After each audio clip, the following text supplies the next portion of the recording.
Eh bien, salut tout le monde, bon vendredi, bon 22 janvier 2021, 2h23 de l'après-midi.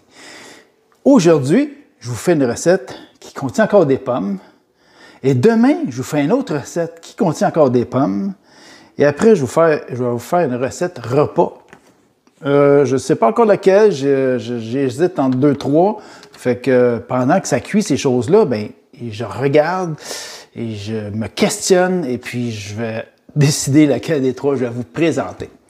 Alors, sans plus tarder, cette recette nous vient, vous savez, ces petits fameux présentoirs ou des fois carrousel, non loin de la boucherie, des viandes, chez IGA ou chez Métro. Vous avez ces présentoirs-là qui vous proposent des fiches recettes multiples. J'en ai aussi, j'en ai quelques-unes. J'en ai quelques-unes que je prends, qui m'intéressent. Okay? Ceux-là, je les ai pris chez IGA, mais vous en avez dans tous les grands marchés d'alimentation, Métro et autres. Là. Bien, j'en ai une ici, là, qui, je vous dis, ça fait un an. Ça fait un an que je l'ai, celle-là. Là. Et puis, quand je vivais à Blainville, à quasiment à la même époque, l'an dernier, bien, j'allais au IGA, non loin de chez moi, qui était mon IGA local à l'époque, à Blainville. Je vivais chez une amie, et puis... ben, j'ai trouvé cette recette-là. La recette d'une chef cuistot, culinaire, une femme québécoise, vous la connaissez tous. Avez-vous une petite idée? C'est une belle femme, cheveux foncés. Ben, je ne fais pas languir plus que ça, c'est Madame Josée Di Stasio. Évidemment, ce n'est pas sa vraie photo, là. C'est une photo d'animation. Parce qu'IGA, à cette époque-là, peut-être même encore aujourd'hui, ils se sont affiliés avec 2-3 grands chefs cuisiniers pour faire des recettes, des idées recettes et des choses faciles à faire pour les gens comme nous. Alors, ça, c'est une recette avec des pommes. Ça se fait avec une pâte feuilletée. C'est hyper simple. Fait que, sans plus tarder, je vous donne les ingrédients. Alors, vous allez avoir besoin, je dépose ma fiche, puis comme je vais vous dire ça du haut de ma tête, là, 200 g de pâte feuilletée du commerce. Il y a de la Tender Flake déjà en pâte feuilletée qu'on n'a pas roulée. Elle est déjà comme repliée en 2 ou en 3, dépendamment du format de la boîte. Des fois même c'est plus que ça. Et puis, elle est déjà prête. On la fait dégeler à température pièce et on va la déplier et s'en servir. Cette boîte-ci, comme l'indique, vous en avez deux pâtes feuilletées de 10 pouces par 10 pouces ou de 25 cm par 25 cm. La boîte contient 400 g. On en a besoin juste de 200. Alors, ça le dit, juste une feuille. Alors, ce que j'ai fait, j'ai ouvert la boîte. Moi, le prix était en réduction pour 2 boîtes ou plus. La réduction s'appliquait.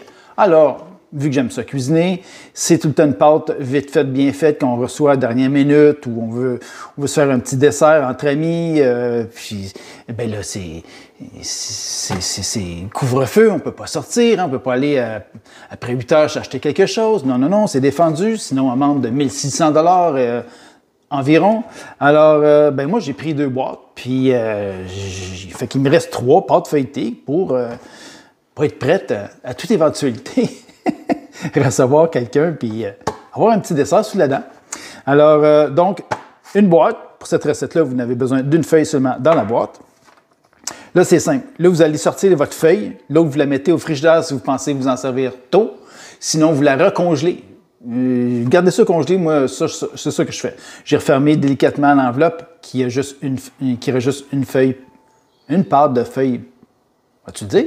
Une pâte de pâte feuilletée. Bon, alors, puis je l'ai mis avec les 2 autres. J'ai un emballage qui en contient 3 dans mon congélateur en ce moment. Et puis, ben, vous la laissez dégeler. Moi, j'ai mis la pâte, je l'ai laissée sur la boîte, je l'ai laissée dégeler.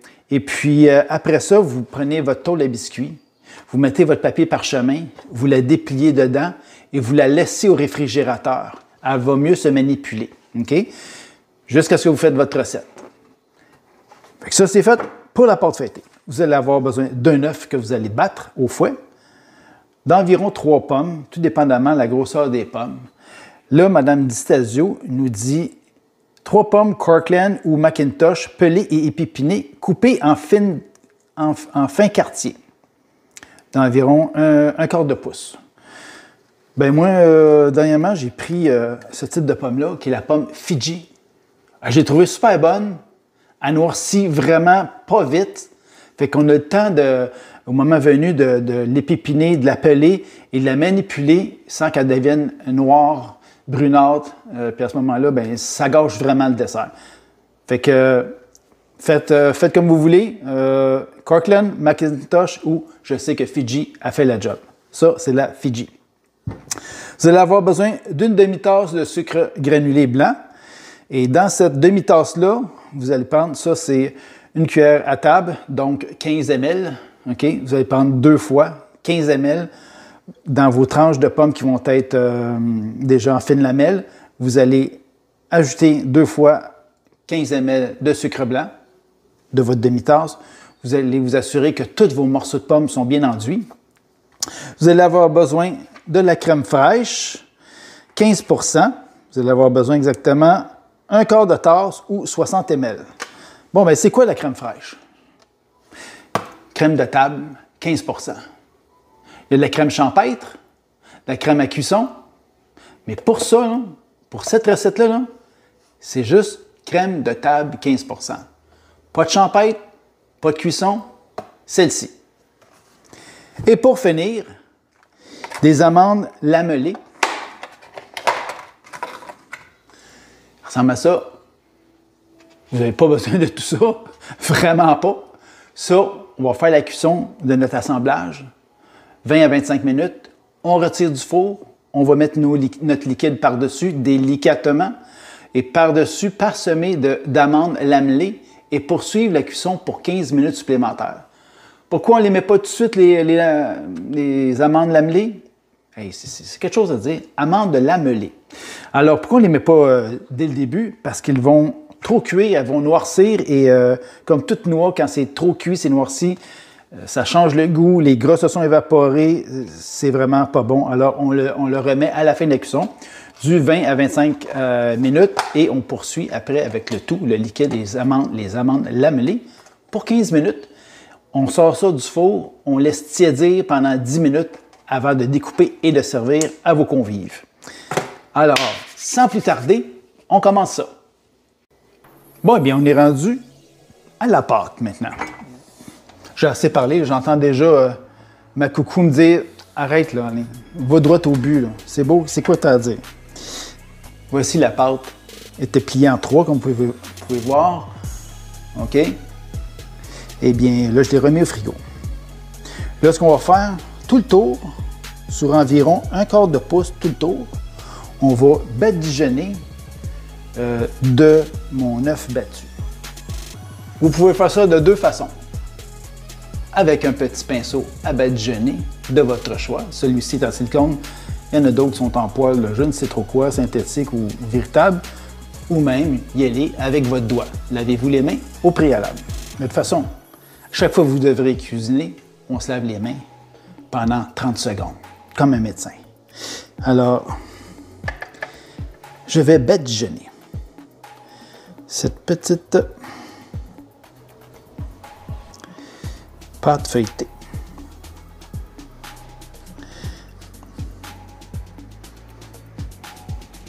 Fait qu'on fait le tour, sans trop s'attarder.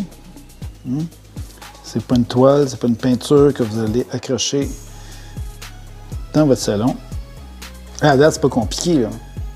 Votre garçon, votre fille de 12 ans, là, capable de vous aider de faire ça, là.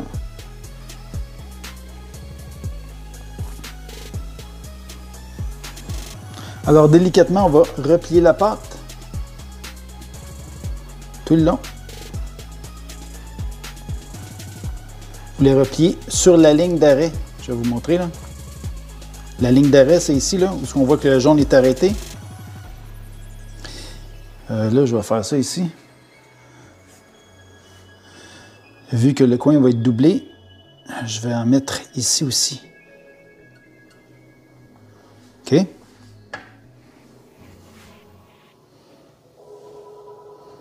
Alors, on poursuit tout le long de mon trait de jaune d'œuf. Là, vous fermez avec la fourchette. Faites des petits traits comme ça. Ça va aider à sceller le pourtour, parce que là, il veut relever, là. Hein? On dirait qu'il n'aime pas ça, mais c'est comme ça. Fait que faites des petits traits, mais pas jusqu'au fond. Juste vraiment sur le rebord de la ligne de démarcation. Hey, des grands mots un matin. À midi. Fait que je vais commencer à préchauffer mon four. On préchauffe ça à... Voyons, j'ai-tu marqué? Ben oui, à 400 degrés Fahrenheit. Je fais ça tout de suite. Bake, 400. Start. Puis, ben, dis pas sur quelle hauteur de le faire cuire. Fait que on va le faire sur la grille du centre et je vais surveiller. Moi, je suis droitier. Ça va mieux avec la main droite. Fait que j'enfonce, je tire vers l'intérieur. J'enfonce, je tire vers le centre de ma pâte. Étant donné que c'est de la pâte feuilletée, ça va gonfler. Alors, tout ce qu'on veut pour cette recette-ci, que ce soit les pourtours qui gonflent, mais non le centre, parce qu'on ne veut pas que les pommes viennent hautes, basses, débordent, parce qu'on va ajouter un liquide tantôt à l'intérieur. Et mais que ça gonfle, à la fin, après le 20-25 minutes, on va rajouter du liquide et les amandes lamellées. Alors, à ce moment-là, on veut que les rebords soient plus hauts, puis ça fasse comme un spa, là. OK, une piscine. Alors, vous prenez votre fourchette. Si vous n'avez pas l'outil spécial, j'ai failli l'acheter l'autre fois, 3-4 mois là, chez Arès, puis je trouvais ça cher un petit peu. J'avais déjà d'autres choses à acheter. Je me suis dit une autre fois, là, mais c'est un ustensile qu'on promène.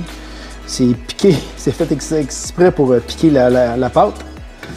Donc, ben oui, je suis fancy. Je vais l'acheter, monnaie, cet outil-là. Je sais, on peut le faire à la fourchette, je sais tout ça. Mais moi, je suis comme ça, j'aime avoir les bons instruments pour les bonnes choses. Fait que c'est pas une question de beauté. Hein? Vous y allez, là, comme vous voulez. Il faut juste que votre pâte soit vraiment bien piquetée. Piquetée. Qu'est-ce que je viens de dire, là? Piqué. Piquetée. OK. Je sais pas combien de points ça vaut au Scrabble, là, mais je pense que ça n'existe même pas. Sylvie va peut-être me le dire, c'est une pro du Scrabble. Elle joue avec plein de monde, avec des applications de Scrabble. Pas mal bonne, la petite Vera.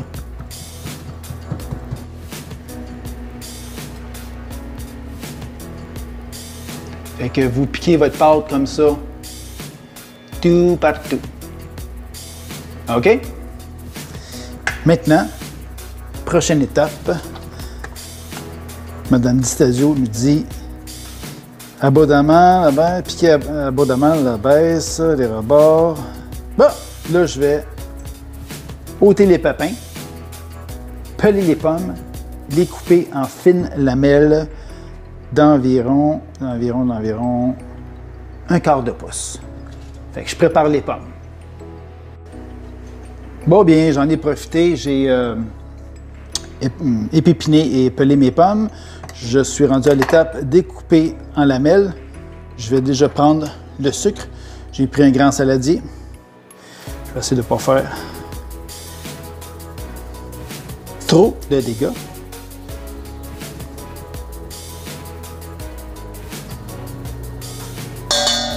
Et voilà. Je n'ai plus besoin de ma petite mesure d'une cuillère à table, soit 15 ml. Alors, c'est simple. On les coupe finement, parce qu'on veut être sûr qu'elles cuisent bien. Et j'ai revérifié. C'est sûr que pratique les outils pour épépiner, mais je me suis assuré qu'il ne restait plus de corps cartilagé ou de pépins à l'intérieur. Alors, aussitôt que je les coupe,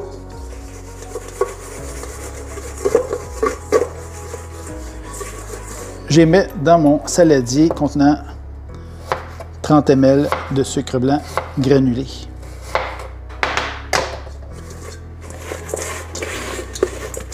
Alors, lisez avec vos mains. Assurez-vous que la plupart des pommes en sont bien enduites et ça va aider à donner une coloration lorsque ça va cuire. Vous allez voir, ça va être juste ouattatata. Ah oui, puis on sent les sucres, pas juste le sucre blanc, mais les sucres de la pomme, le jus. On dirait que ça les attendait, hein? Ça m'énerve.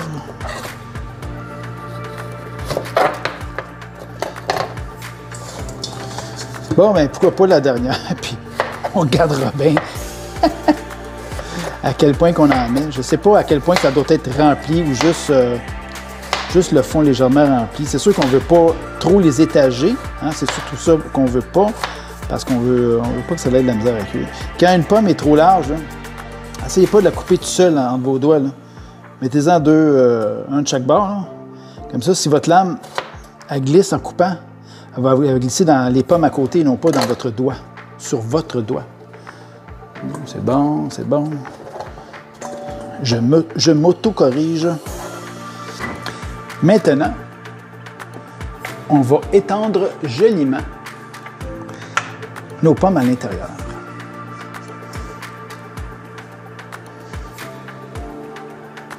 Qu'est-ce que joliment? Ben, c'est joli. Que ça soit joli. Hein? C'est comme ça. Joliment.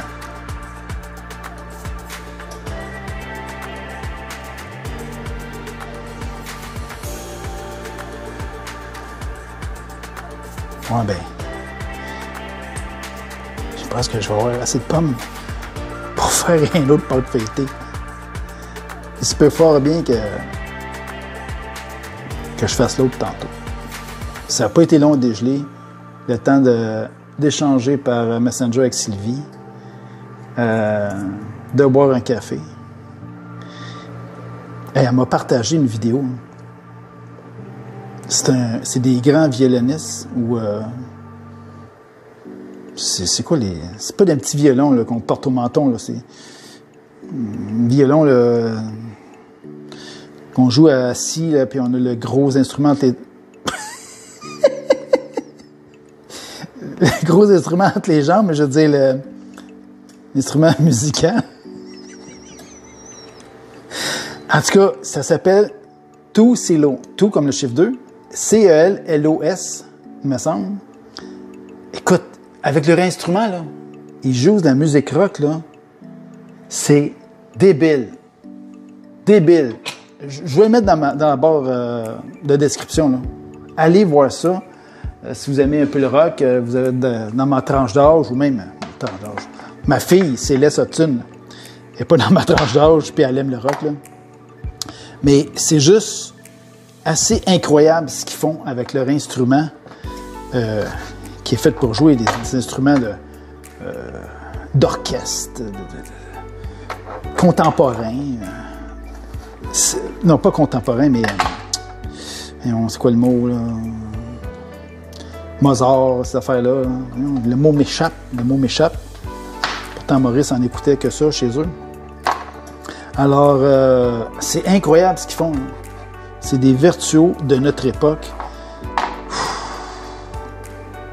Alors, regardez, je ne ferai pas 2-3 étages. Ça, c'est pas vrai parce que j'ai peur que ça cuise mal. OK? Puis, il ne faut pas oublier, tantôt, on va rajouter des amandes lamellées. Hey, quel mot. Et quel mot. Fait que je crois que ça va être mon dernier morceau ici. J'arrête ça, là. Alors, il me reste ça. Je n'aurai assez pour faire la deuxième pâte feuilletée. Pensez ça, je vais faire tantôt. Alors, je mets ça au réfrigérateur. Puis si elle se conserve, tant mieux. Si elle ne se conserve pas, il n'y aura pas d'autre recette. Il n'y aura pas de deuxième recette pour l'instant. Maintenant, que fait-on? Bien, l'avant-dernière étape avant la cuisson, on reprend le pinceau à badigeonner. Et maintenant, on va badigeonner tout le tour de notre pâte feuilletée de l'œuf battu. Et ça va lui donner une belle coloration. OK?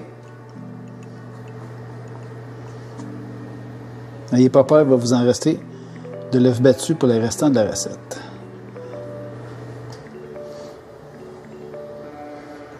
Et que là, vu que c'est pas précisé dans la recette, je vais faire que ça à la position centrale de mon four. J'ai mis la chaleur statique, non tournante, non convection, comme la plupart des fours ici au Québec. J'ai remis la chaleur tournante, j'aurais dû sûrement ajouter la température et le temps de cuisson. Mais là, je veux être sûr de réussir la recette. Puis je veux être sûr que tout le monde puisse l'exécuter chez eux s'ils n'ont pas un four à convection. Dernière ligne droite avant la ligne d'arrivée.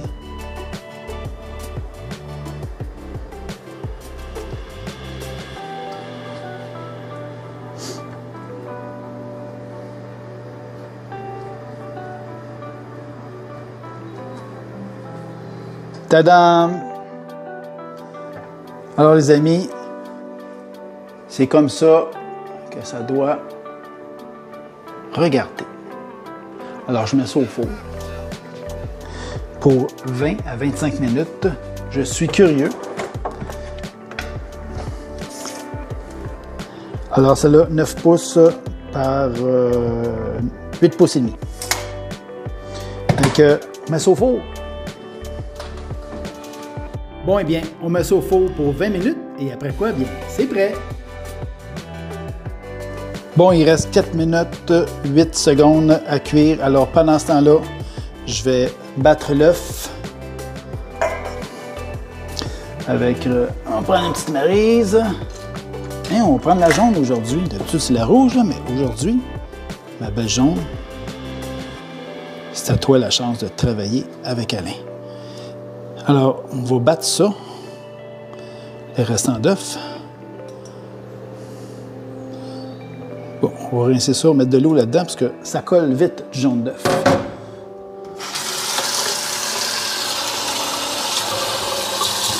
Et voilà. Alors, on ajoute notre sucre. Et un quart de tasse, soit 60 ml de crème fraîche, 15%.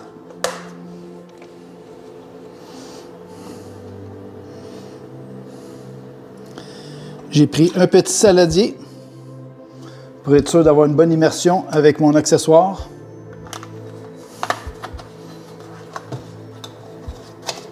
J'ai tellement le goût d'un café. Là. Je pense que je vais aller au Tim tantôt. Prendre un grand café, torréfaction foncée. Bon, alors moi j'ai monté un fouet sur ma mixette. Si vous n'avez pas le fouet, prenez des batteurs standards, il n'y a pas de problème, ou fouettez-les à la main.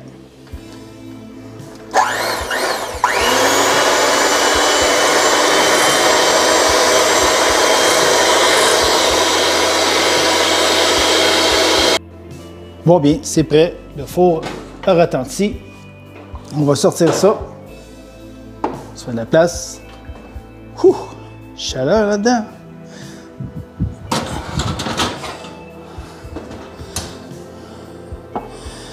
Voici ce que ça donne. Premier coup d'œil. Maintenant, je vais prendre une louche et je vais... Vous voyez comment j'ai bien monté. Ça reste liquide, mais délicatement, ouais, y déposer ce précieux nectar.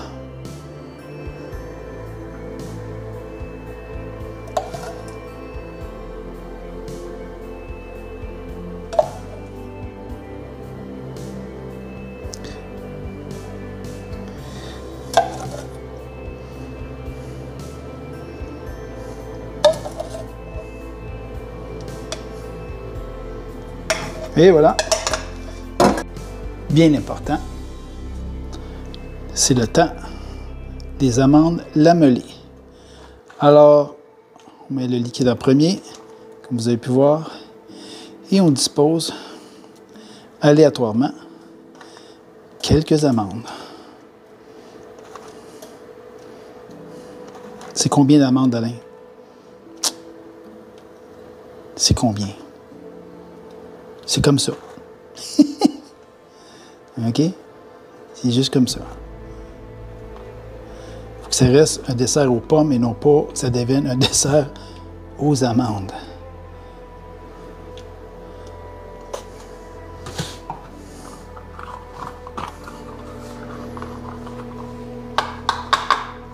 On va mettre ça au four, les amis. Mmh. Eh oui, je sais. Je suis un homme enfant, mais que voulez-vous? C'est comme ça. On ne peut pas me changer. J'ai essayé moi-même, mais ça ne marche pas tout le temps. Quand ça marche pas longtemps.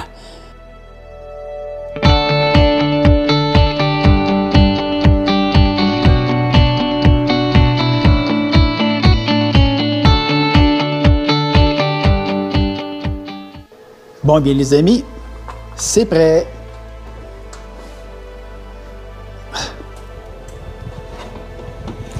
Ah, moi qui me disais, il y a trop de liquide, Non, ça l'a gonflé. Et oui, ça va dégonfler en refroidissant.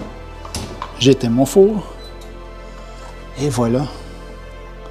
C'est ça que ça donne. Là, il faut laisser refroidir une bonne dizaine de minutes.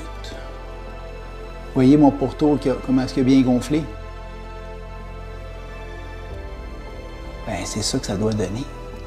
L'importance de le piquer avec la fourchette, de l'écraser, ça scelle les pourtours et ça fait un petit design. Puis bien, mon liquide semble avoir pris. Je me demandais si elle allait prendre, je me demandais même s'il y en avait trop. Alors, j'ai fait 20 minutes de pré-cuisson. Et quand j'ai mis le liquide et les amandes, un autre 20 minutes total. Fait que ça fait 40 minutes de cuisson total pour ce petit dessert. Fait qu'on laisse ça refroidir. On va découper ça, puis on va y goûter. Avez-vous hâte? En tout cas, moi, j'ai vraiment hâte.